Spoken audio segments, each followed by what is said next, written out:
Good afternoon. I'd like to call to order the workshop, Mayor Commission workshop on Thursday, September 26, 2019. The time is 2 p.m. And our first order of business is hearing part 2 of the Transition Team Subcommittee reports. And Commissioners, I want to thank you again for taking time out of your schedules to hear what these committees are reporting out to me as part of my transition team. So at this time, I will introduce Don Kay. There you are. And we could take off. Thank you, Mayor. Don Kieslewski, Florida Power and Light Company. Commissioners, again, thank you for your time. We have a lot of gratitude to give out today because this is our last bite at the apple to publicly thank some people. So when I conclude my remarks, we'll certainly do that again at the end. But thank you not only for your time earlier in the week, but for your time today. I know that now that we've already been through the first session, you know what's going to come during this session as well. We have 4 more committees to go through. But for the benefit of those who are here for the first time and maybe those who are tuning in, certainly this is the culmination of over 1,000 volunteer hours of effort from over 100 community leaders who participated in this process on 8 different committees. And today we're going to hear from Environment and Sustainability, Arts, Culture, Education and Recreation, Transportation, Traffic and Transit, Government Efficiency, Budget and Taxes, and then I'm going to make some final remarks. We appreciate your question and answers throughout this process. It's going to follow very much like it did in the first session as well. So with that, I'm going to invite up from the Environment and Sustainability Committee, Steve Scherer, and Anne-Marie Sorrell is his co-chair. I don't know if Anne-Marie is going to be here today or not, but Steve, if you come on up and provide your remarks. Thank you. Thank you, Don. Commissioners, Mayor, Steve Scherer, resident of Baywinds and co-chair of the Environment and Sustainability Subcommittee. I guess Anne-Marie is not here yet. Okay. Anne-Marie Sorrell was my co-chair, and we've had a number of members, a couple of members of the committee are here with me. I want to first say how we structured this as a group. At our very first meeting, we decided to break the subcommittee into 2 parts. One focused on water and utility, the other on environment, sustainability kind of issues. I chaired the water and utility portion. It was closer to my background. Anne-Marie, the other. And so as you can guess, there's kind of a split in the information flow. But what we did was, after we came up, each individual group had their meetings and so forth, we came back together to work on our joint recommendations and things we wanted to present to the group.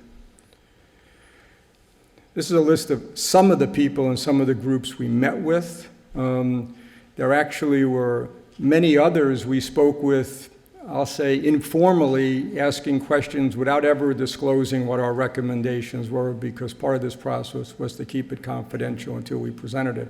So we may have asked people, involved in various areas, whether in my case, obviously the Grassy Waters Conservancy, and other people, other neighborhood people, to get just some insights on ideas. A couple of basic observations, I won't read them all, but a couple of the important ones are that the utility departments, its budget, staffing, maintenance efforts are really considered very good and going ahead very well and adequate. The drought resiliency efforts, which some of you are quite familiar with over the past few years to put the city in a better position, or have been successful. It'll be an interesting test with the low rainfall this month of September, which is normally a high rainfall month. Couple other things that we thought, while the sustainability area is doing many, many really good things, like a lot of things we do, sometimes it needs to become more focused so people out in the public appreciate the value of what's being done. On this next one, I meant to tell John, is not just internal but external communications, and you'll hear that in some of our recommendations. Some of the others are pretty straightforward. On climate change and sea level rise, we all know there's a king tide this weekend, so I don't have to say any more about that subject. Our recommendations, these are the ones in addition to some of the 100-day ones that were put out. And they focus pretty quickly on a couple of major topics. You can read them, I'll go through them kind of quickly with the idea of giving you a brief overview and leaving more time available so you can ask questions and we can try to clarify some things. One or two of these do require a little more discussion than what's presented, so I'll give that. While the city has been moving on updating its ordinances, this is an area that the group, we felt was important, that you keep pushing hard on this going forward to update the ordinances to become closer to LEED standards, more solar energy, focusing on all the issues we see in the paper almost every day, so that our ordinances are as up to date and looking forward as much as possible. And the sooner we can do those kind of things, the better, because the result will have our new buildings will be better buildings. This one I want to give a little background on. I think all of you are familiar with where Apoe Park is in relation to all of Grassy Waters. It's the part of Grassy Waters that's the closest to, I'll say, downtown and the rest of the city. Some of you are aware from discussions we've had over the years, this is an area that Scott Kelly and myself have been discussing probably, I guess, for as long as Scott's been here. If we're trying to connect the city to Grassy Waters, this is the closest connection point. And this is not to diminish in any way what's being done at the Nature Center up on North Lake. I mean, we've read in the paper when they describe it sometimes as Grassy Waters located in Palm Beach Gardens. If we can look at Apoe Park and try to maybe improve what's there in terms of either facility and how we present it and connect it to the city, as a real opportunity to get a better understanding of the importance and the value of Grassy Waters for people who, as I suspect some of you have asked, and you say, where does your water come from? And they say Lake Okeechobee because they don't know it's Grassy Waters. The other part of this is another subject that we've looked at over the past couple of years, but this in particular needs top-down support because you can't bubble this one up from the bottom. In the past, people have come to us talking about maybe we could put a surface water research facility tied to one of the major universities in the state at Grassy Waters. I know there was some questions early on this, if you could actually do this at that location. We've actually researched the regulations, the zoning, it could be done. But it really needs top-down support to pursue it. So our real recommendation here is to put together a small task force or committee to look at these two issues and then come back to you with recommendations on the viability, the practicality, and also with the mandate to be able to go out and speak to some of these universities about could this be done and would there be interest. On the Office of Sustainability, as I said, there's tremendous support for all the things they do, but the feeling was from part of our committee that they needed to maybe update their mission and become more focused so they're presenting projects and tasks that they want to pursue, which can be maybe better understood. Anne Marie, welcome. How are you? I'm talking about your stuff. My co-chair, Anne Marie Sorrell. Good afternoon, everyone. I apologize for my tardiness. You want me to keep going, or? Yeah, I'll jump if in. If anything I say wrong, please fix it right away. No problem. I'll jump in. But this is an area where we thought it'd be helpful if the community really understood what they're doing and things they can more easily grasp so they could get behind it and support it. We talked previously about, in our recommendations, about new buildings. Well, there's also the whole subject of existing buildings.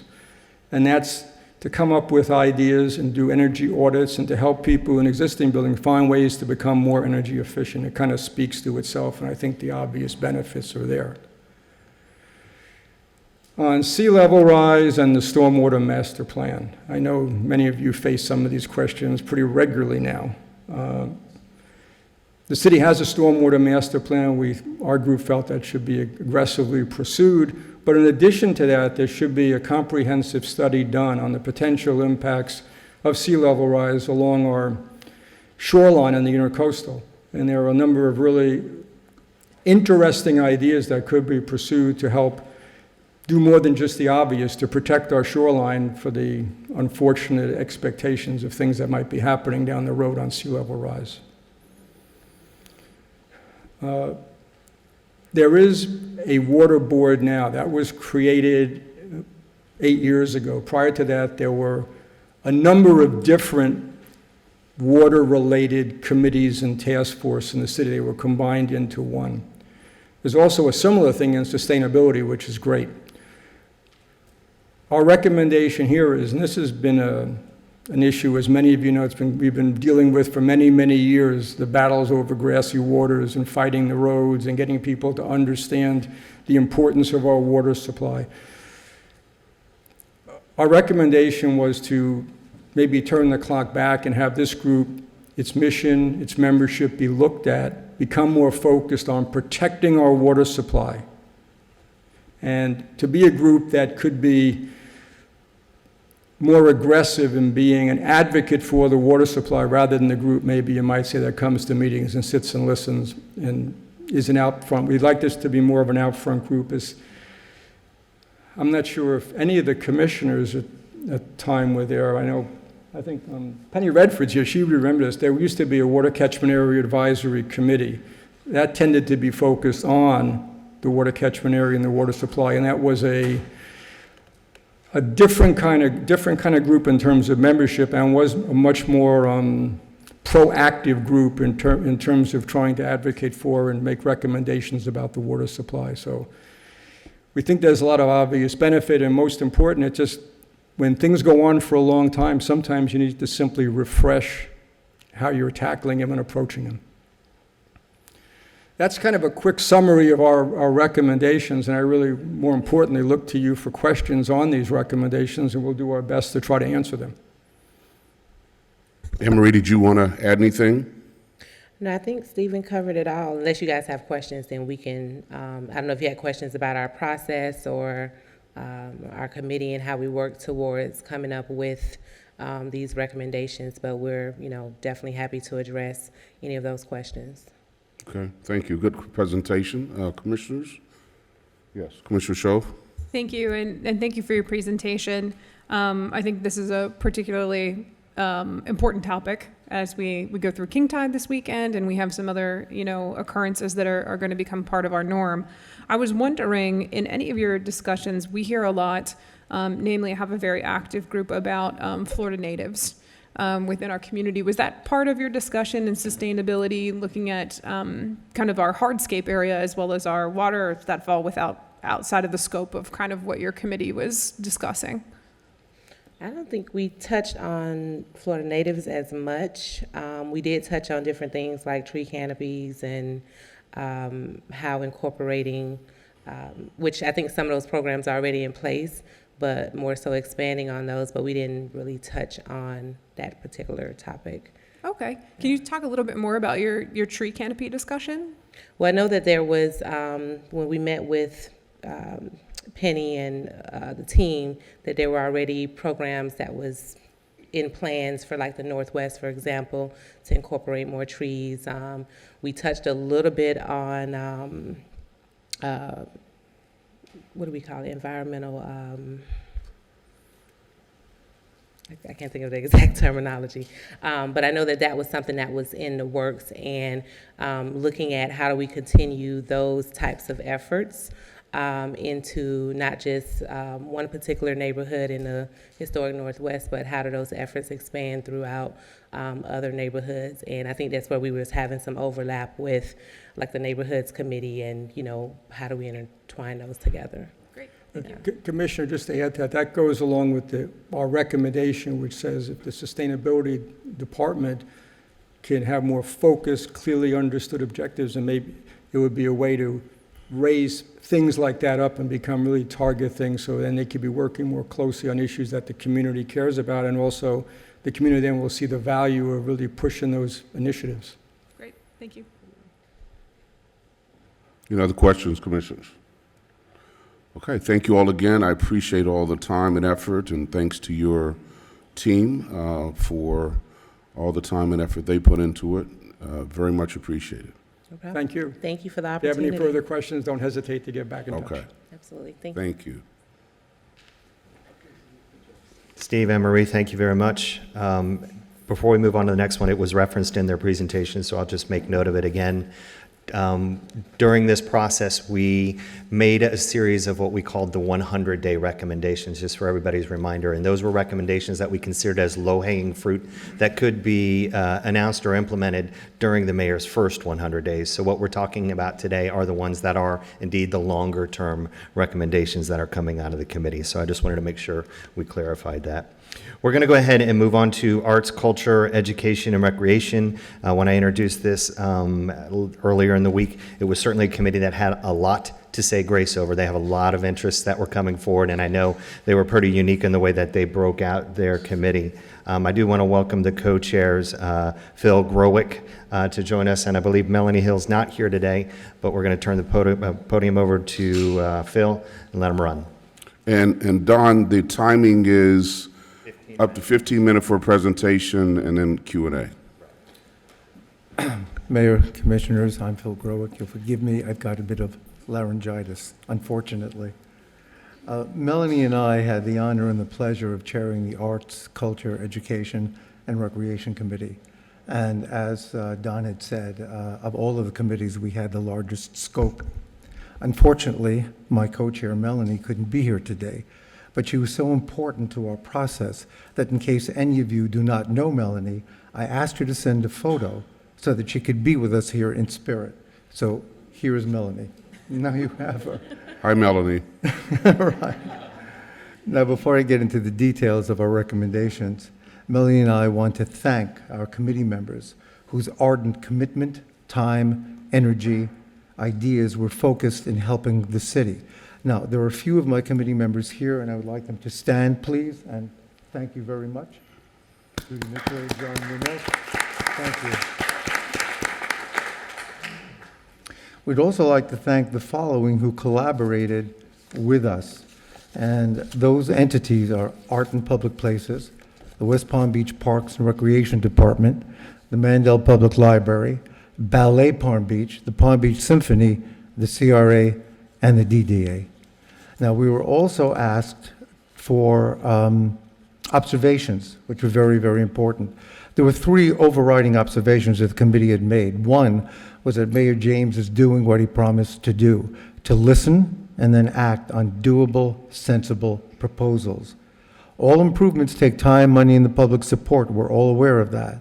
We also need committees like the ones established to continue to meet and formulate new ideas and venues to help the staff and Mayor James keep the city moving forward. Now, going ahead on our recommendations, there were 100-day recommendations, and then there, which I will get to briefly, West Palm Beach Education Advisory Liaison, a Cultural Affairs Liaison, a smartphone navigation tool or app, and of course the park bond reauthorization. Now, these are the items the city has in the process of doing or acting on as part of the 100-day recommendations to review the existing signage and wayfinding for cultural assets in an effort to increase and improve the signage for residents, visitors, and tourists. Identify opportunities to expand the Northmore Elementary School model to other schools in West Palm Beach. Review the existing public transportation routes and connecting city cultural institutions to the trolley line. Moving ahead, for our West Palm Beach Education Advisory Liaison. A West Palm Beach Education Liaison would work with the Education Advisory Committee to enhance the partnership with the Palm Beach County School District and to increase stakeholders' participation in our schools. The benefit, improving community support and the impact, engagement, and alignment with the district's strategic plan. Now, this would include providing a positive and supportive school climate to yield a high-performance culture in all West Palm Beach public schools. A cultural advisory liaison. Someone would be appointed from the staff to oversee, coordinate, and integrate and promote all of our cultural venues and aid those venues in furthering their introduction to our students and residents of all ages. The benefit, greater coordination, integration, and promotion of our city's cultural venues. Next, and this is something I believe is already in the works, a smartphone navigation app to explore the concept of how an interactive smartphone app for visitors and residents can connect with cultural activities, events, and venues in the city. The benefit? Increased revenue for business, increased daily tourism to West Palm Beach, increased brand awareness for West Palm Beach as an important South Florida destination. The marketing of West Palm Beach as a technologically advanced city where you can experience West Palm Beach in any way you choose. And last but not least, the park bond reauthorization. Reauthorize the bond referendum in 2020 when the current bond will sunset, which has been critical to funding the city's park system. Benefit? Reissuing the bond with voter approval will allow the department to continue paying for improvements in the West Palm Beach parks and rec system. And that is our overview. And if there are any questions, please feel free to ask. Very good. Phil, thank you and your committee for all the time and effort that they put into this, and thank you for your presentation. Commissioners, any questions? Madam I President? have a question. Okay, yes, sir. No, Madam, you want to go first? Thank you. Thank you for your presentation. I asked this earlier of another committee that also had a very big topic to cover. You not only had one topic, but four. So I'm curious if you could share with us a little bit about how you all determined the outcomes that you're recommending with so much to cover. Well, we kept this in a true democratic form, shall we say. We had a number of people that were at the top of our city's cultural venues, people that were only interested mainly in education, other people that were interested in the transportation for the city and architectural grace of the city. So we had those people decide by themselves what they would like to present to us. And then they would come back, present to the entire committee, and the committee would then vote, yes, this is a great idea, we want to move this forward. So the entire committee would vote on which ideas which were presented to the entire committee would be presented as recommendations to the mayor and the administration. Thank Does you. that answer the question, Commissioner? Definitely. I have a follow-up. Yes. And Commissioner Rouse.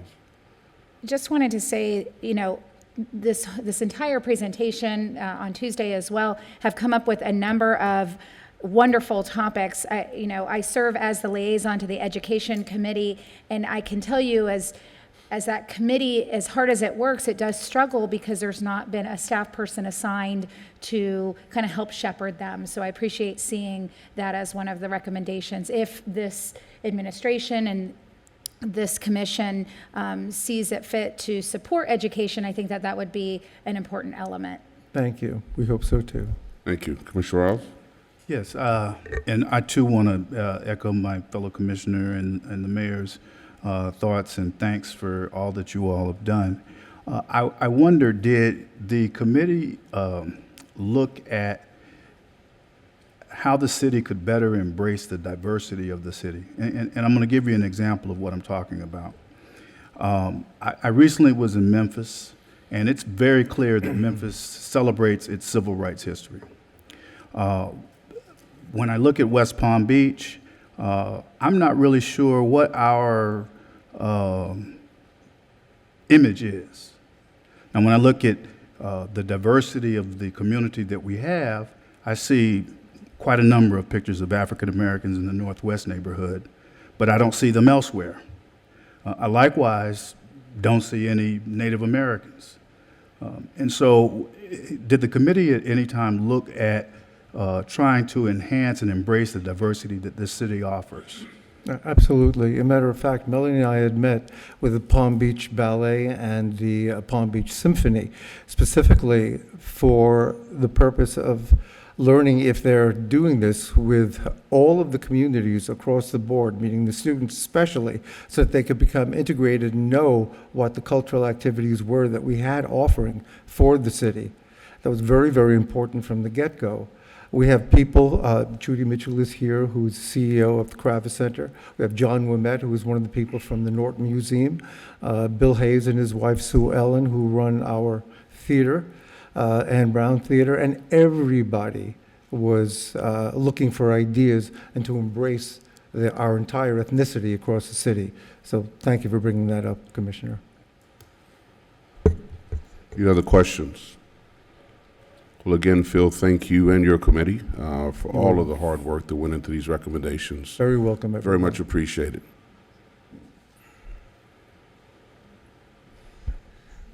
Mayor, Commissioner, if I will, and in my life, I kind of tend to run in the same circles. I don't know if you guys are like myself, but through this process, I've gotten to meet new individuals like Phil, who is just so passionate about this community, and Melanie, and that was just a fun committee to get to know and watch the work that they did there. So another group that was passionate about what's going on in our community is the Transportation, Mobility, and Transit Committee. That was headed up by our co-chairs, Bill Bone and Will Corrente. And I believe Bill is out of town, but Will is here today to make that presentation. Will? Thank you. Thanks for your time today. Thanks everybody that was on the committee. It definitely was a joint effort, a lot of meetings, a lot of time, a lot of sifting based on your question from earlier. And so I think we nailed what is really the most important aspects of transportation, mobility, and transit.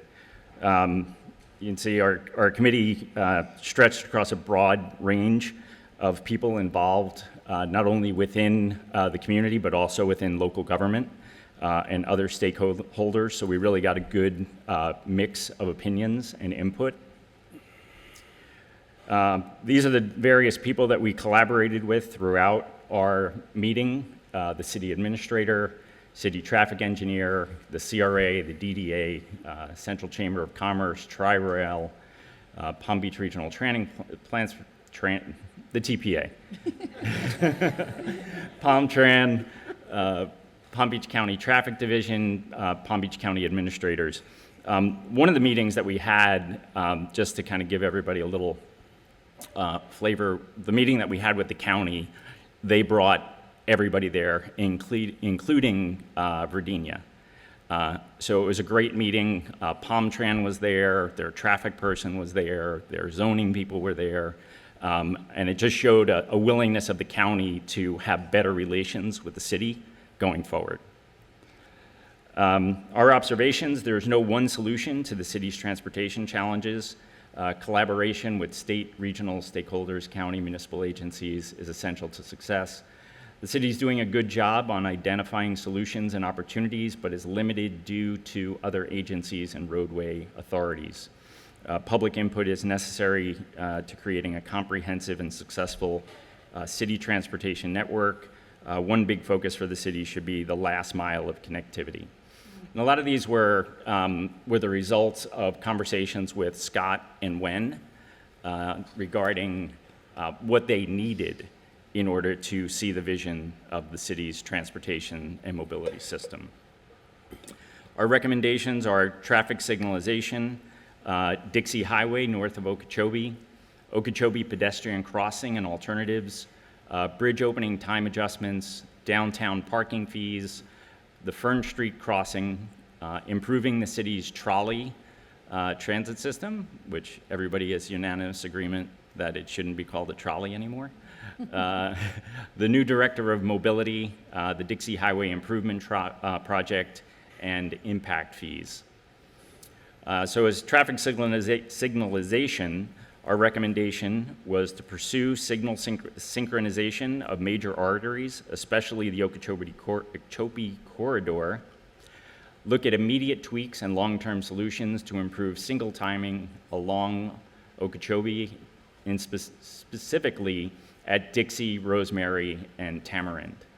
Working in partnership with the county, seek shared funding opportunities, grants, or other financing options to update the systems and software to optimize the signaling system. For the Okeechobee-Dixie area, traffic signalization must be addressed prior to potential roadway improvements. The benefit to this is it improves the quality of life for all city residents, businesses, and visitors. This was also recommended by the Arts, Cultural, and Education Committee as well. So you'll see there's a lot of crossover between what other committees came up with and what we came up with, and rather than be redundant, we just added our little asterisks. Dixie Highway north of Okeechobee, recommendation is explore moving Dixie Highway north back to a two-way street. This improves the quality of life and traffic flow and reduce congestion. This was actually recommended in one of the reports that the city procured from a mobility expert and was in a mobility plan. So this is kind of well-established fact of what needs to happen as far as Dixie Highway is concerned. The Okeechobee Pedestrian Crossing and Alternatives partner with the county to conduct a joint study to explore the possibility. This was actually a recommendation by the county that they were open to doing this joint study with the city. And then looking at doing a pedestrian crossover bridge as well as alternatives to a bridge that make the area safer and more efficient to cross Okeechobee Boulevard. Engage the Art and Public Places Committee to establish a series of landmark stations at Rosemary, Sapadilla, and Tamarind intersections that are iconic with more frequent pickups and attractions. So the AAIPP recommendation is sort of the interim. So, while we're studying the potential crossover and the options that are available, this is kind of low-hanging fruit that could be done to make the crossing safer in the meantime. The benefit is improve safe traffic crossings, assist county in increasing convention bookings, improve the aesthetics of the Okeechobee corridor. This was also recommended by Arts, Culture, Education, and Recreation. Bridge opening timing adjustments. Recommendation is address bridge opening timing during rush hours by making a joint request of the Coast Guard with our congressional delegation, the town of Palm Beach, City of West Palm Beach, and Palm Beach County. One of the things we'd like to do is draft a city resolution supporting the need and recommend the town of Palm Beach do the same. The benefit is to improve the quality of life while improving mobility and transit. This joint effort was agreed to at that meeting with the county, and all the stakeholders are on board, and they're going to use their resources to create as much influence as possible. Downtown parking fees, our recommendation is provide safe and discounted designated parking to downtown business employees, provide additional revenue for rapid transit infrastructure by increasing parking fees and meter hours downtown. The benefit is increased parking revenues while not penalizing the workers we rely on to provide services to the city businesses, residents, and visitors. Fern Street Crossing, support studying Fern Street Crossing of Tri-Rail in conjunction with the county and SFRTA, and the goal is simple, reduce traffic congestion into and out of the city. Improve the city's trolley system. Building on the mayor's Neighborhood First initiative, we recommend creating the West Palm Beach Metro Area Transit Task Force, an ongoing advisory committee to finalize the last mile of connectivity, headed by the new Director of Mobility, which we'll touch on in a few minutes, and neighborhood delegates. Replace trolleys with more efficient electric coaches. Benefit, enhance the quality of life of citizens while addressing the need of complete citywide transit system. The task force was a conversation that happened between various stakeholders, including Scott Kelly, and so it's something that is kind of agreed upon that this would be a great first step for the city on last mile connectivity. New Director of Mobility, recommendation, designate a city staffer to oversee the transit system in the city, responsibilities to include but not limited to pedestrian, trolley, vehicle, bike share, car share, electric transport, which is now the circuit, scooters, and additional mobility initiatives and technology. Develop a strategy for traffic management, including parking, incorporate the trolley system into Parking Enterprise Fund, and oversee its operations. Review citywide wayfinding signage, park and ride initiatives and partnerships, smart technologies related to traffic and mobility, including autonomous vehicles, and how to save money by working with county contract on bus manufacturer for better rates and delivery timeframes. Mobility, the benefits, mobility and related initiatives are unified in West Palm Beach and no longer fractured among the various departments with various agendas. The Dixie Highway Improvement Project, which is the south of Okeechobee to Albemarle, work with local stakeholders to monitor Dixie Highway improvements project to make sure it meets certain goal and addresses residents and business needs. Enhance the roadway to accommodate explosive growth and economic improvement. Lastly, I believe, is impact fees. Engage with the county to maximize return on a mobility impact fee for the city. So basically, this is swapping out a portion of the impact fees to go to a mobility fund. And this will provide needed funds for the citywide mobility initiatives. Thank you, Will. Thank you and your committee for all the hard work and effort you put into this. Good presentation. Thank you. Commissioners, any questions? Question. Yes, Madam President. Thank you. And this is more, I don't know, for you or administration. Were the committees or the subcommittees given instructions as far as the number of recommendations that they were to come up with? I don't think so. Don, do you want to speak to that? No. No. Thank Yeah. you. Too many or too few? No, I was just curious because some have different. She's all amounts. choked up. Drink some water. Yeah, Mayor, Well, thank you while for your she time. while she is recovering, was the county part of the? I'm just curious. Was the county part of the discussion on mobility / impact fees? Were they in the room? Yeah, I mean, the tenor of that conversation wasn't as smooth as all of the other conversations, but I think that there's opportunity there. All right. So. I had one question. Yes, Commissioner. As a native,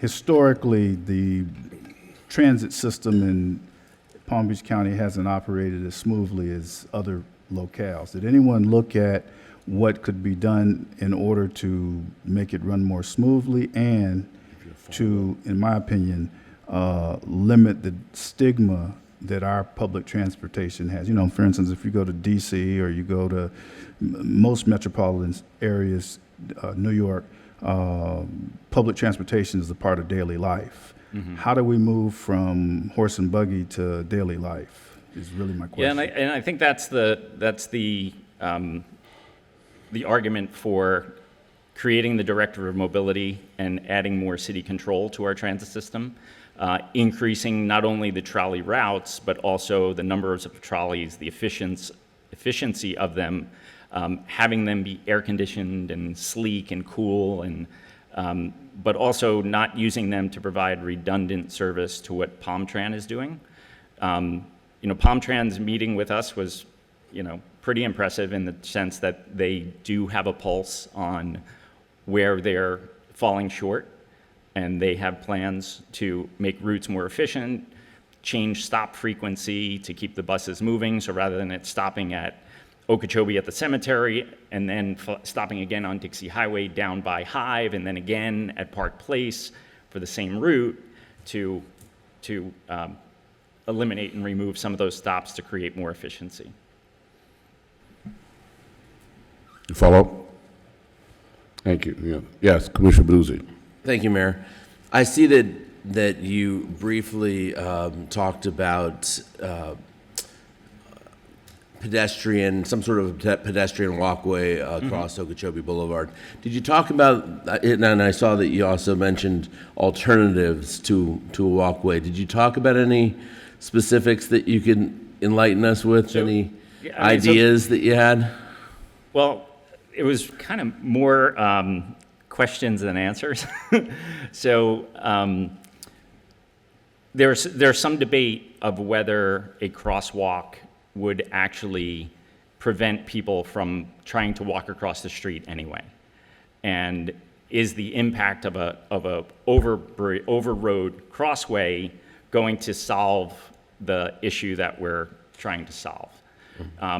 The county had laid out in a sense of expectations, like, everybody agrees they don't want to do a chain link fence walkover bridge like you see, in other parts of, Palm Beach County or Broward County on 95. But if you want to create an iconic structure that is going to be a gateway piece, that probably will be budgetarily prohibitive. So the study is geared to finding out what's the place in the middle that achieves the goals of making crossing Okeechobee more easily, especially at the Rosemary area, because the county acknowledges that they are losing some convention center bookings because people come in for visits and they see how difficult it is to cross that roadway at that traffic light.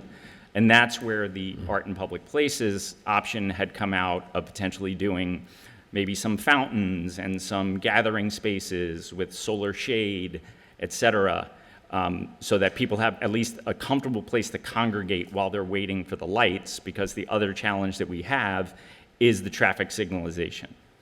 And so, do you take that out of someone's hands where they can't push the button across the road and the lights are on an actual timer, like in parts of New York City? So you just wait until it's your turn to go?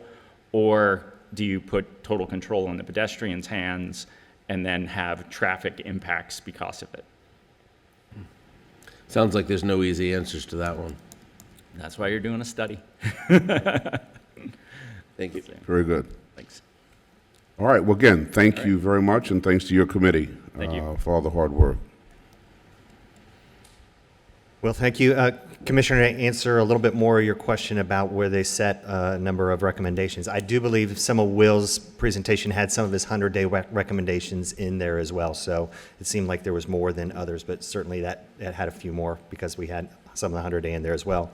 I do want to thank Will as well and Steve that was here earlier today. They've served on other transition committees, and when the opportunity presented itself to coach me, these gentlemen, certainly Will stepped in and coached me when the opportunity presented itself. So Will, thank you for your guidance through this process too.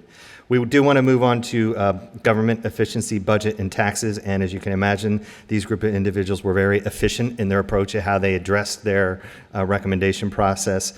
Co-chair is Elizabeth McBride. Liz could not be here today, but her co-chair, Howard Pincus, is here. And Howard, we're going to turn the floor over to you.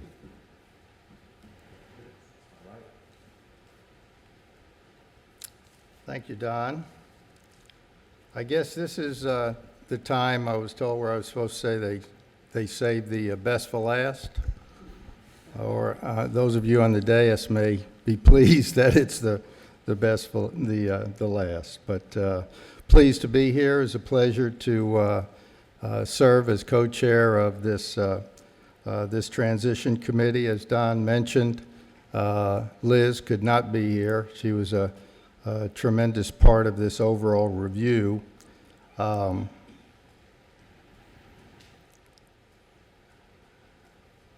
like to reference our committee membership.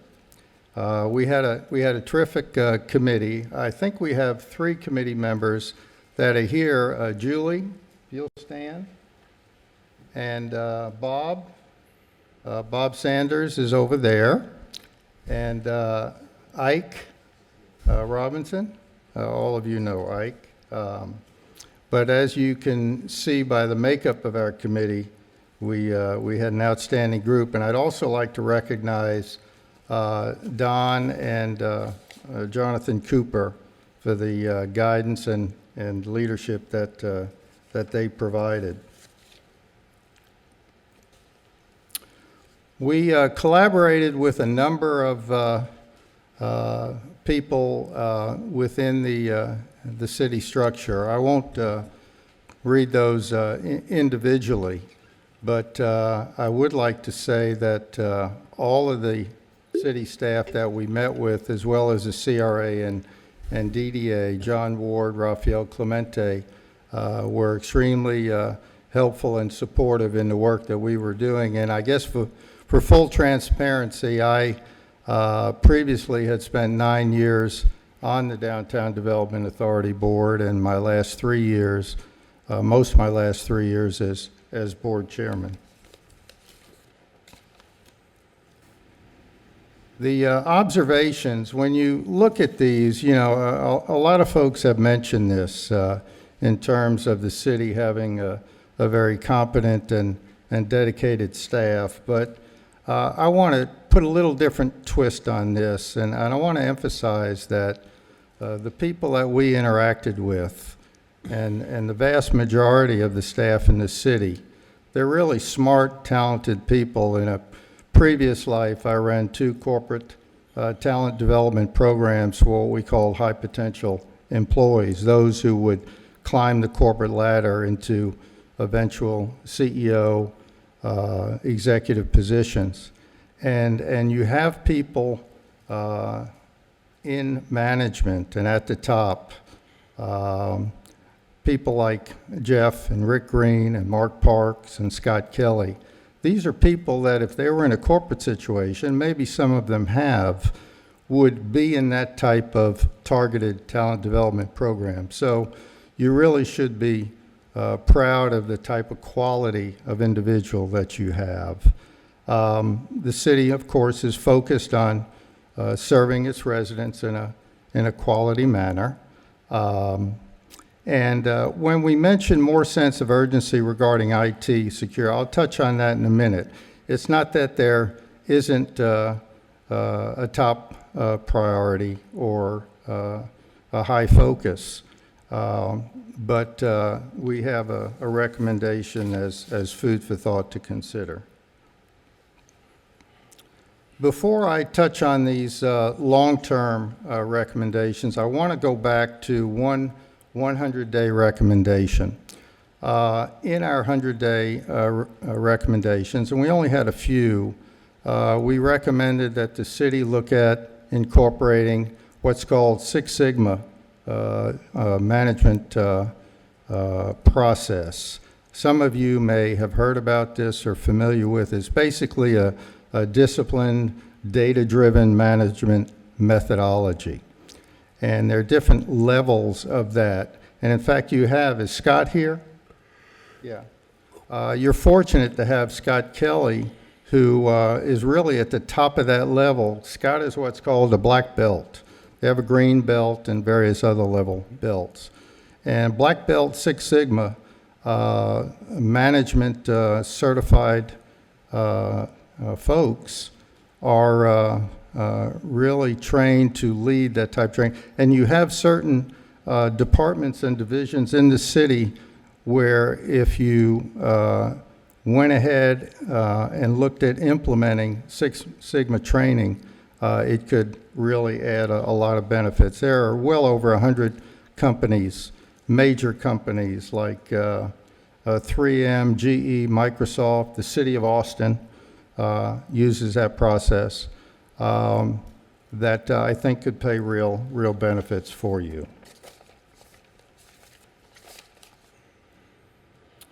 On the investment consultant for process improvements, when we met with Mark Parks and some of his staff, and we met with an outside investment advisor, again, we were impressed.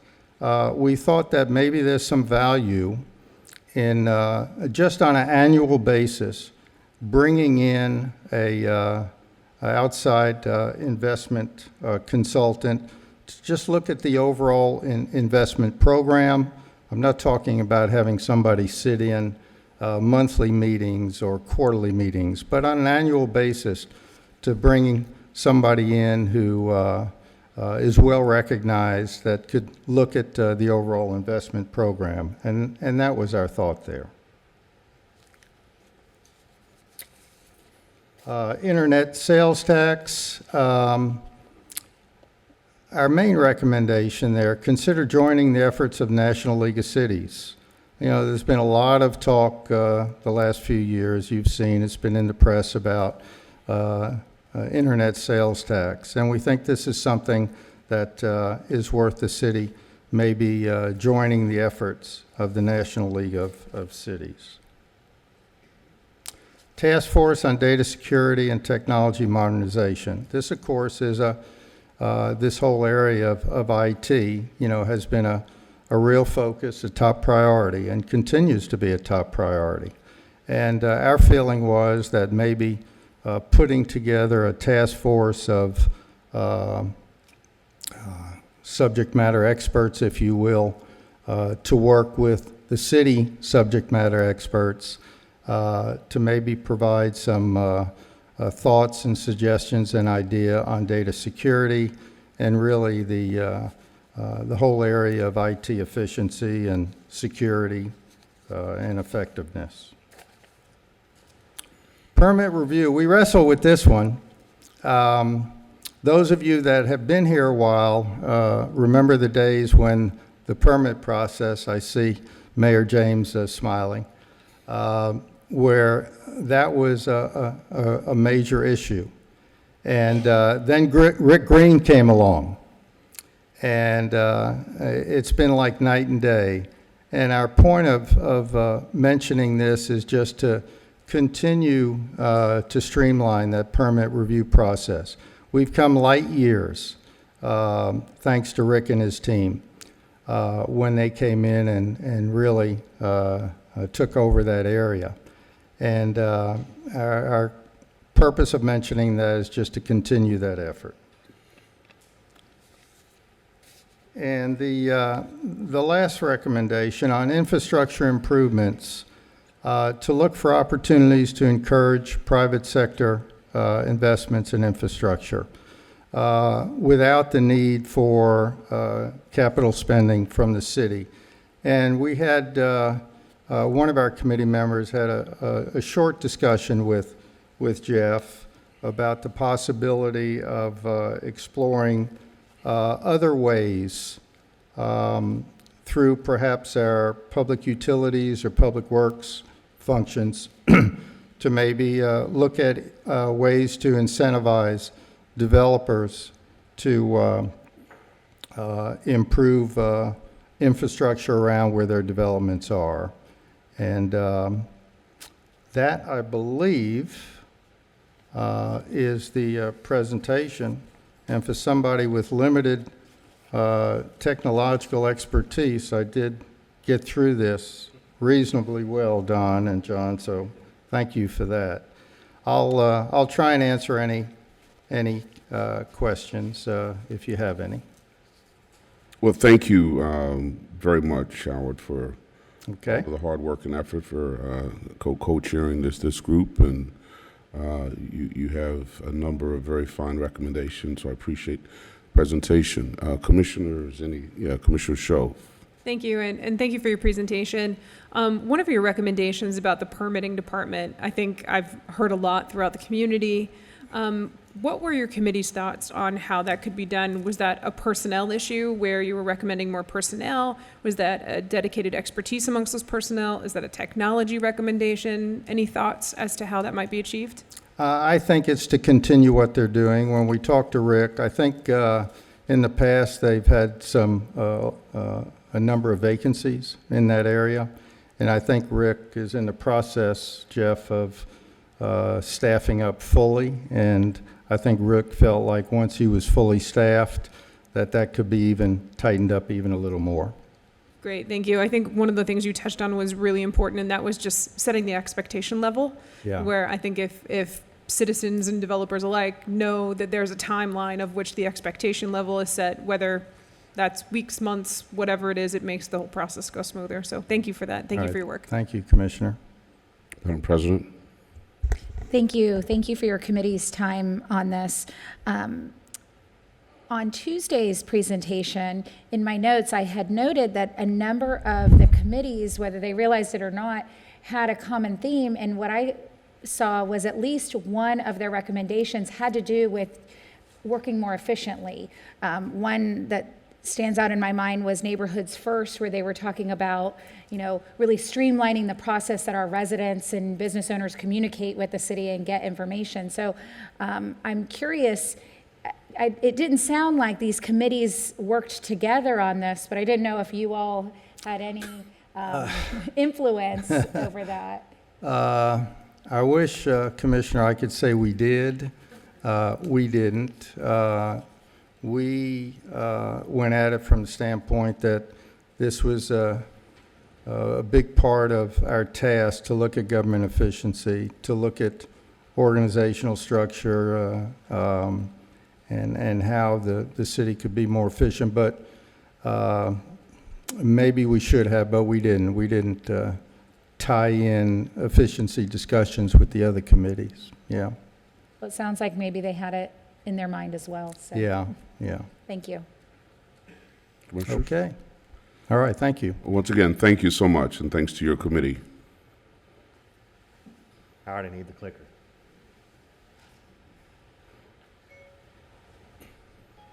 Now I've done it.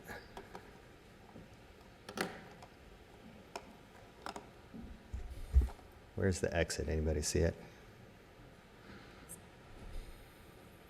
Ah. Okay. Commissioner, to follow up on your comments about Howard's committee having any insight into efficiency of the other committees, I will say we did have a co-chairs committee meeting a couple times throughout the process, and during the first co-chairs committee, everybody shared their 100-day recommendations that were coming out of the committees, and so there's a lot of, cross conversation, and certainly when we came out with the final recommendations, we did that there as well. So, Mayor, if I may kind of go through our conclusions and wrap things up and put a bow on all this. So I do want to talk through a little bit of the survey that we did and give some final remarks. And of course, I do want to, as I mentioned early on, give out some gratitude today for all those that participated in the process. We did, as a result, as we moved through this process at the end, did a Survey Monkey to try to make sure that everybody that was on the transition team felt as though their opinions were heard, that their voice was heard, that they felt that the process was validated. So as you can see here before you are the results of that Survey Monkey. And I will say, out of a committee of 100 people, we had 47 respondents. So I would say that's pretty statistically fair that these are accurate results. So indeed, as you can see, people are satisfied having served on the committee is question one. Did we successfully meet our objectives in outlining opportunities, strategies, and policies? Certainly, number two, that's at 8. And again, this is scale from 1 to 10, 10 being the best, thankfully, not the other way around. And then, of course, the transition leadership team maintaining the highest standards of professionalism, transparency, and integrity. The other two that were part of that is certainly that I felt my ideas and opinions were valued in this process, and then would I serve on the transition team in the future. So hopefully that gives you a little insight into the 100 people that participated in this process. I will say, this says conclusions. It's more of an observation from my point of view of things that I kind of want to leave you with.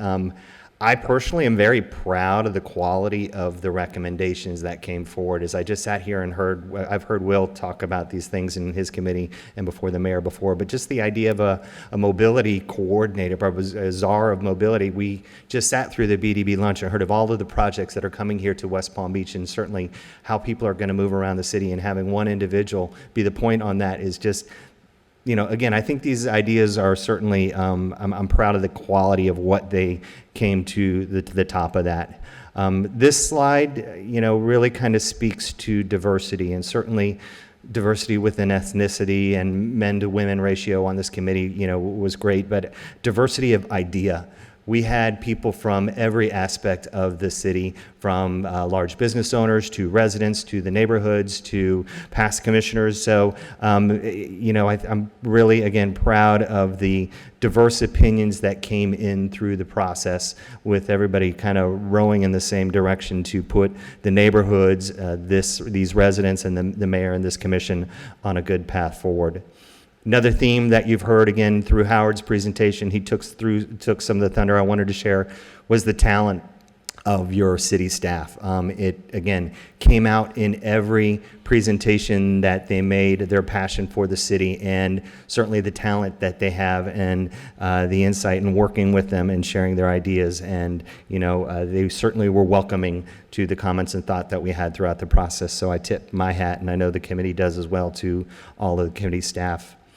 You heard it in Will's committee, you heard a little bit in homelessness, but another theme that came through is kind of this new collaboration or spirit of collaboration with the county. It is refreshing No city can be an island, and the county cannot be unto itself. So seeing this refreshing reach of an olive branch between West Palm and Palm Beach County, I think is a great thing, and I know businesses and residents appreciate that as well. The last kind of thing that I have from my observations, I do not observe your commission meetings regularly. I tend to think you probably get a lot of the same people coming in with a lot of the same opinions. What you have through this process were 100 of your top community leaders who are very passionate and invested in this city, and though you might not see them in your chambers every day, they want to be an asset to the mayor and this commission and this city to help it succeed. So I think you should see this as an opportunity to engage those individuals however you see fit to advance the interests of West Palm Beach and its residents. Before I get into saying some quick thank yous, the final report, what you've seen here is just a PowerPoint presentation. The final report will be submitted in 7 to 10 days. It will be in the same format, but we're just going to clean it up and make sure we catch any errors or tweaks along the way. So that'll be submitted and available for public review. And certainly the 100-day recommendations have already been submitted. On to thank you, Mayor, on behalf of the entire transition team, everybody that served. It was indeed an honor. Everybody just was humbled by being asked to serve in this capacity, and we really appreciate the ask of all of us. To the commissioners, we appreciate your time and listening to what we've had to present. The co-chairs did so much of the heavy lifting. They bit off a little bit more than they probably knew that they were going to chew through this exercise, given that it was decentralized and the work was really on them to produce the results. So our co-chairs deserve a big thank you. And of course, the full transition team if those that are here, thank you. Those that could not be here, thank you. Everybody gave 100% of themselves. We had, if you missed one meeting, you were going to be kicked off of the transition committee. Now, we did not take attendance, so I can't say that nobody didn't get kicked off or miss more than one meeting, but certainly everybody had that intent to be there and committed to the process. Again, to staff, thank you. And then lastly, Jonathan Cooper, without him and, all the legwork that he's done and through his efforts at Cornerstone, I just want to, express my gratitude to him as, he has just really been stellar through this entire process. Mayor, I am available for any questions that you may have. Thank you. Any questions of Don? I've obviously got a statement I need to make. No? Well, the statement can be summed up in 2 words. Thank you. Welcome, sir. The amount of time and energy that was invested toward this process, to me, is quite humbling. Because when I think about the vast array of talents that were assembled in the room, it showed a commitment to the city, a commitment to the residents, and the buy-in was just tremendous. But I'm truly appreciative and thankful for everyone who spent time and energy for this process. And I've said, I don't know of any precedent in the city's history where so many people from so many varied backgrounds invested so much time for the cause of looking at this city and how we can make this city better for our residents. And as the incoming mayor, it is quite humbling to have that degree of buy-in and support. So what we'll do with this information, what I will do, is certainly digest it. And as I mentioned on the other day, commissioners, I want to make sure that this is top of mind, at least for me, as we begin our strategic planning process going forward, which will start in November of this year, so that we can have hearty discussions and debates as to how we're going to move this city forward. So Don and Jonathan, thank you very much. This started out as just kind of one of those dinner napkin ideas, and somehow it evolved into what I think is a very fine work product. I'm certainly as I mentioned, honored to have the results of that thinking. Commissioners, unless you have anything else, Commissioner Shove. Thank you. I just wanted to take the opportunity to say thank you to each one of you, and thank you to the mayor for your leadership in putting together such a great group of people. I really hope part of your application process involved Jack Frost and that committees form, boards and committees, because I think everyone here has brought a unique perspective and a great way to work together. So great opportunities to have all of you continue to serve in that capacity. And, I think certainly a lot of really great low-hanging fruit that we can implement right away. If there's any way of kind of taking that, Mayor, in the future and giving a little update on here are some of those quick wins and how we accomplish that, I think that would certainly be something that I would welcome, and looking forward to implementing a lot of these great strategies, the longer-term strategies, throughout our strategic planning. So thank you again for all of your time. I know it's countless hours that you've put into this and your very busy schedule. So really very moved by the commitment that you made to our city. Thank you. Mr. Mayor, if I can. Yes, please. Week 1, Jack Frost was circulating that form to the full committee. Very good. I knew he would take that opportunity. Okay, if there is no other orders of business, this meeting is adjourned. And thank you again, everyone.